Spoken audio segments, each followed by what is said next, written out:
National Newsnama देखने वाले तमाम नाज़रीन को ताहिर विकी का सलाम। नाज़रीन, नेशनल न्यूज़नामा की टीम आज सरगोदा मुजाहिद कॉलोनी में आई है और उस जगह पे उस फैक्ट्री को जहाँ पे इंतहा पसंदों ने आग लगा दी और तोड़ फोड़ कर दी नज़ीर मसीह शहीद की फैक्ट्री को।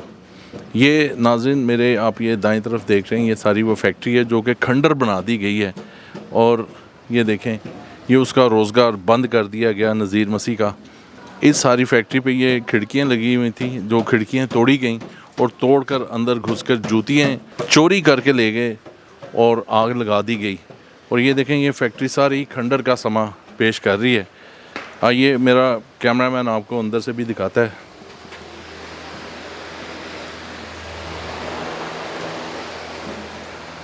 नाज़रीन, ये वो फैक्ट्री थी जो 25 मई को नज़ीर मसीह की फैक्ट्री को तौहीने मज़हब के नाम पे जला दी गई। ये अब ये फैक्ट्री का हाल देखें जो जिसको खंडर बना दिया गया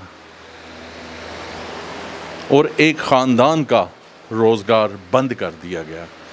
तो नाज़रीन, इस पे आज हम बात करेंगे। हमारे साथ इस वक्त मौजूद हैं उनके छोटे भाई यूसुफ गिल साहब। तो आइए नाज़रीन हम उनसे बात करते हैं। नाज़रीन, मेरे साथ मौजूद है नज़ीर मसीह शहीद के छोटे भाई यूसुफ गिल साहब। उनसे पूछते हैं कि एक उनके भाई का घर में जो घर का सतून था, घर का पहरेदार था, उसको शहीद कर दिया गया।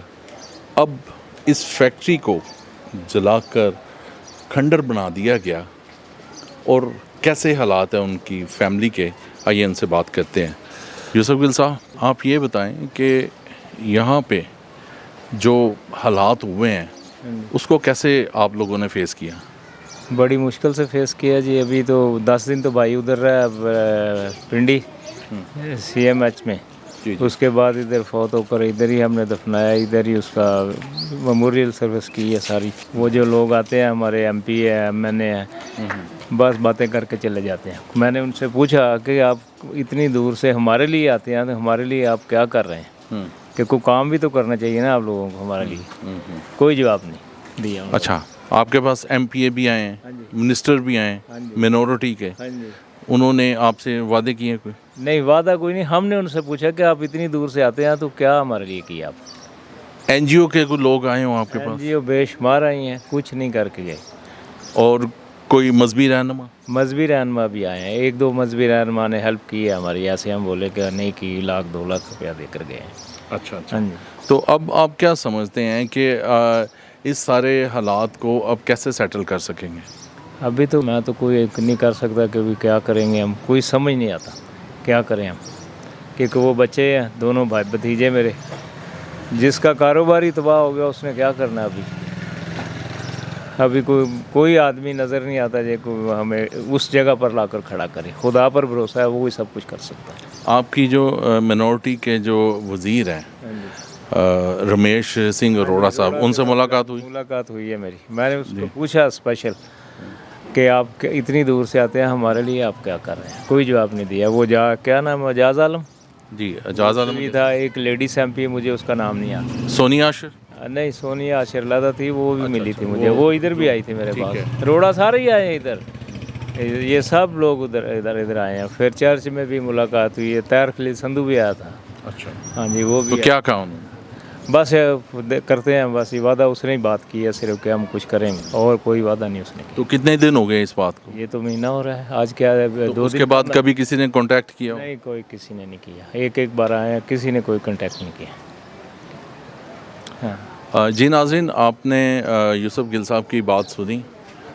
हमारे जो पॉलिटिकल नुमाइंदे हैं जो ऐवानों में बैठे हैं वो भी यहाँ पे आए हैं, अफसोस भी करके गए हैं, लेकिन इनको वो तसल्लियाँ भी दे गए हैं कि इनके कारोबार को रन करने के लिए इनके साथ कोई हुकूमती सतह पे हेल्प भी करेंगे। लेकिन 1 माह गुजरने के बाद भी अभी तक किसी ने कोई हेल्प नहीं की।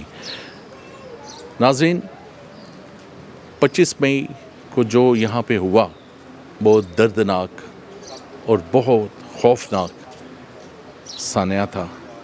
एक बुज़ुर्ग को बेदर्दी से मारा गया, एक बुज़ुर्ग पे इस तरह से तशद्दुद किया गया कि पता नहीं उसने क्या कर दिया है। अब ये फैक्ट्री एक खंडर बन गई है, उस ख़ानदान का पूरा रोज़गार बंद हो चुका है, वो अपने घरों में कैद होकर रह गए हैं, किसी किस्म की उनको कोई सपोर्ट नहीं है। जी नाज़रीन, इस वक्त मेरे साथ मौजूद हैं अदनान गिल साहब, जो कि नज़ीर मसीह साहब के भतीजे हैं। आइए उनसे भी बात करते हैं कि उन्होंने इस दिलखराश वाक़े को कैसे देखा। जी जी, हम लोग ना जब सुबह 7 बजे का टाइम था और ये बाहर जो इनके पड़ोसी हैं अयूब दोदी, वो आके उन्होंने इन्हें कहा है कि आपने ना कुरान पाक की ना बेहुरमती कर दी है।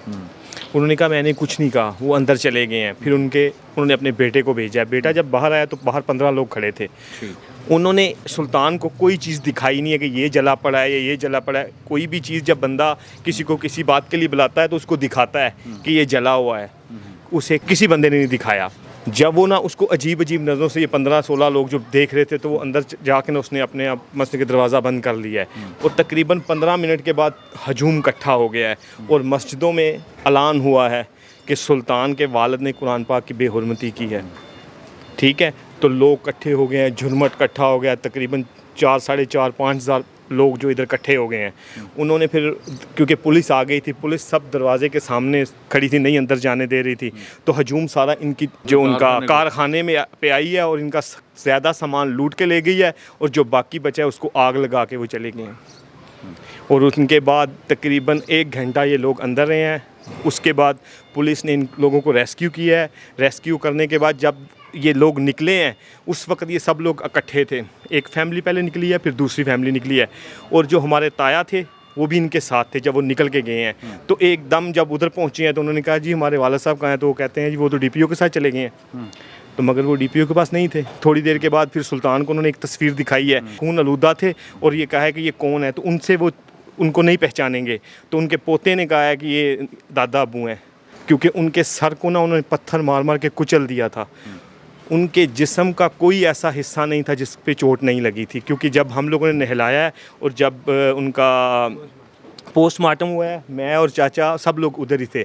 हम लोग जब डेड बॉडी इधर लेके आए हैं, नहला के लेके आए हैं, तो इधर से हम लोगों ने उनको दफन किया है। अब करंट पोजीशन क्या है? करंट पोजीशन यही है कि जो इस केस में जितने लोग थे वो सब लोग अब ज़मानत पे छूट गए हैं, रिहा हो गए हैं। तकरीबन वो 42-43 लोग थे, वो भी रिहा हो गए हैं। और इसी सदमे में जो हमारे ताया की वाइफ थी, नज़ीर मसीह की वाइफ थी, वो इसी सदमे में उनकी जान चली गई है। उनको दिल का अटैक हुआ और परसों उनकी वफ़ात हो गई थी। जी जी, वो तो अपना सबको पता चला है।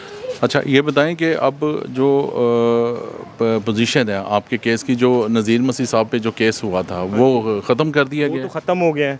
वो ख़त्म हो गया वो केस? हाँ, वो ख़त्म हो गया है। जब उनकी डेथ हो गई है तो उनका वो केस ख़त्म ही हो जाना था, फिर किस पे केस चलना था। तो अभी यहाँ पे आप समझते हैं कि आपको कोई खौफ है, या यहाँ पे कोई ऐसी कोई खौफ और राज की हवा? हाँ, खौफ है, क्योंकि ख़ुद आप देख लें कि जो लोग ज़मानत पे आए थे इधर दन दनाते घूम रहे हैं, क्योंकि पुलिस तो सरगोदा की है नहीं है, ना उनको पता है कि कौन सा मुजरिम है और कौन मुजरिम नहीं है। लोग आ रहे हैं, जा रहे हैं, हम लोग हमारे पास से लोग गुजरे हैं, बातें कर रहे हैं, और लोग कहते हैं कि क्या कर लिया इन लोगों ने। तो हम लोग तो बस ये है कि मजबूरी और फंसे हुए हैं इस मुल्क में, तो हमारा तो कुछ भी नहीं बना। क्योंकि इतनी बड़ी अगर केस होने के बावजूद, इतनी दफ़ा लगने के बाद अगर बंदे 3-4 दिन के बाद छूट जाते हैं, तो इन लोगों का तो और हौसला बढ़ गया है। ये तो कहेंगे कि जिसको मर्ज़ी मार दो, कोई क्या कर सकता है। हुकूमत वक्त से आप क्या कहना चाहते हैं? हम लोग हुकूमत वक्त से यही कहना चाहते हैं कि आप अक़लियतों को तहफ़्फ़ुज़ दो, क्योंकि हम लोग इधर वो नहीं फ़ील कर रहे कि हम लोग इधर सेफ़ हैं।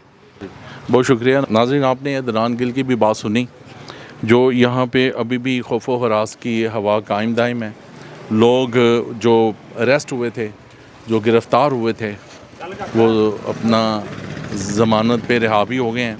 और नाज़रीन, ये मैं आपको बताऊं कि ये नज़ीर मसीह साहब का जो कारखाना था, जो अब खंडर का समा पेश कर रहा है, अब उस ख़ानदान का ना तो कोई रोज़गार रहा है, वो एक कमरे में, एक घर में अपने कैद होकर रह गए हैं।